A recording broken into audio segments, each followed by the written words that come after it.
You ask Tiger to solve. This deals with linear equations with one unknown. The final result is x equals 1 over 2. Let's solve it step by step.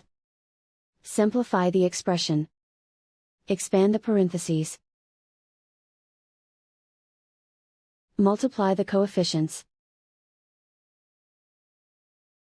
Simplify the arithmetic.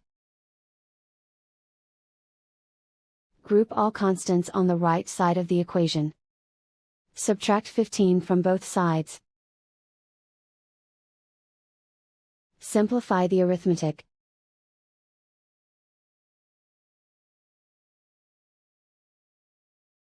Isolate the a. Divide both sides by 10. Simplify the fraction. Find the greatest common factor of the numerator and denominator. Factor out and cancel the greatest common factor. And so the final result is x equals 1 over 2.